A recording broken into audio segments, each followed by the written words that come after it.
குடியரசுத் தலைவர் திரௌபதி முர்மு ஆப்பிரிக்க நாடுகளான அங்கோலா மற்றும் போட்ஸ்வானா ஆகிய நாடுகளுக்கு அரசுமுறை பயணமாக செல்ல இருப்பதாக வெளியுறவுத்துறை அமைச்சகம் தெரிவித்துள்ளது. நாளை 8ஆம் தேதி முதல் 11ஆம் தேதி வரை அங்கோலா நாட்டிற்கு செல்லும் அவர் அந்நாட்டின் சுதந்திர தின விழாவில் கலந்து கொள்ள இருப்பதாகவும், பிறகு 11ஆம் தேதி முதல் 13ஆம் தேதி வரை தெற்கு ஆப்பிரிக்க நாடான போட்ஸ்வானா பயணிக்கும் குடியரசுத் தலைவர் அந்நாட்டு அதிபரை சந்திக்க உள்ளார். தென்னாப்பிரிக்கா மற்றும் நமீபியாவை தொடர்ந்து போட்ஸ்வானாவும் இந்தியாவிற்கு சிவிங்கி புலிகளை அனுப்ப இருப்பதாக இந்திய வெளியுறவுத்துறை அமைச்சகம் தெரிவித்துள்ளது. இந்தியாவில் அழிந்து போன சிவிங்கி புலி இனத்தை மீண்டும் கொண்டுவர மேற்கொள்ளப்பட்ட திட்டம் வெற்றி பெற்றதை தொடர்ந்து இப்போது இந்தியாவில் 27 சிவிங்கி புலிகள் உள்ளன. இந்த நிலையில் தெற்காப்பிரிக்க நாடான போட்ஸ்வானாவுக்கு குடியரசுத் தலைவர் திரௌபதி முர்மு பயணிக்க இருப்பதை உறுதிப்படுத்திய வெளியுறவு அமைச்சகம் இதனை தெரிவித்துள்ளது.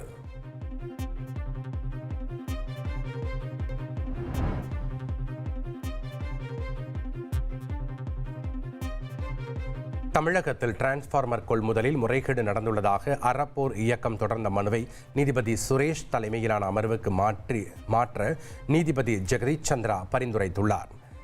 தமிழகத்தில் கடந்த 2021 மற்றும் 2023ஆம் ஆண்டுகளுக்கு இடையே கொள்முதல் செய்யப்பட்ட டிரான்ஸ்பார்மர்களால் அரசுக்கு 397 கோடி ரூபாய் இழப்பு ஏற்பட்டதாக அறப்போர் இயக்கம் சென்னை உயர்நீதிமன்றத்தில் மனு தாக்கல் செய்தது.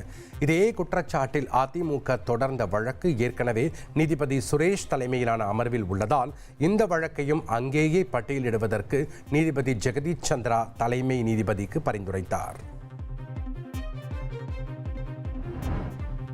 விழுப்புரம் ரயில் நிலையத்தில் தங்க நகைகளை காணவில்லை என புகார் தெரிவித்த தம்பதியின் பையிலிருந்து சுமார் 30 லட்சம் ரூபாய் ரொக்கப்பணமும் 140 கிராம் தங்க நகைகளும் பறிமுதல் செய்யப்பட்டன.